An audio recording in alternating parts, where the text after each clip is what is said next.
Assalamualaikum warahmatullahi wabarakatuh.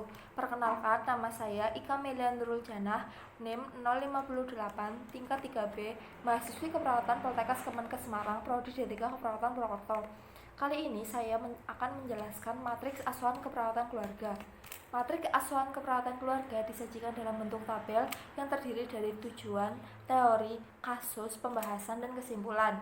Dari data-data tersebut merupakan data yang diambil dari ASKAP. Saya mengalah diagnosa yaitu defisien volume cairan pada pasien gastroenteritis akut.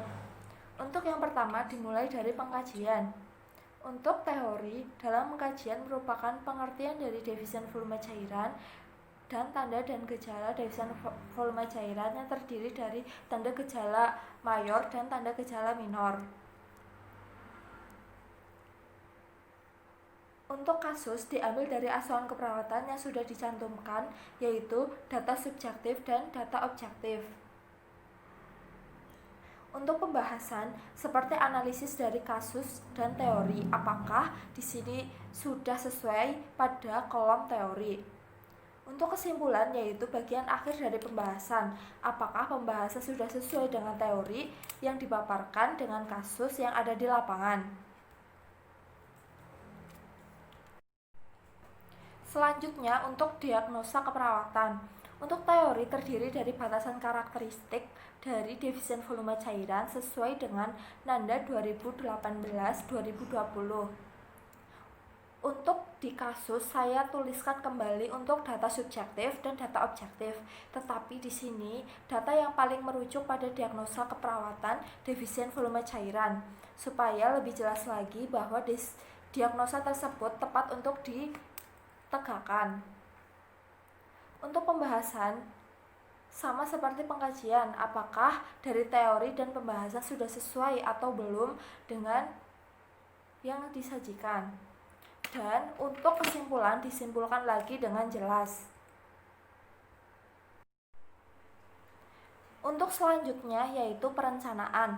Untuk teori saya mencantumkan 5 tugas keluarga dan saya juga mencantumkan perencanaan secara umum manajemen cairan.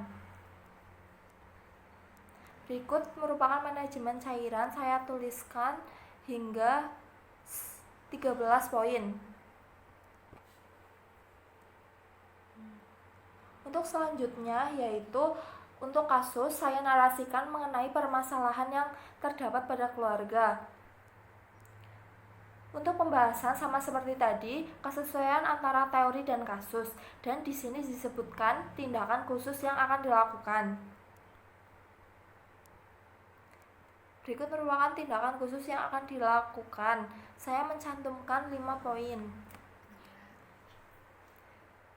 Dan untuk kesimpulan, saya sama dengan sebelumnya dipaparkan lagi secara detail.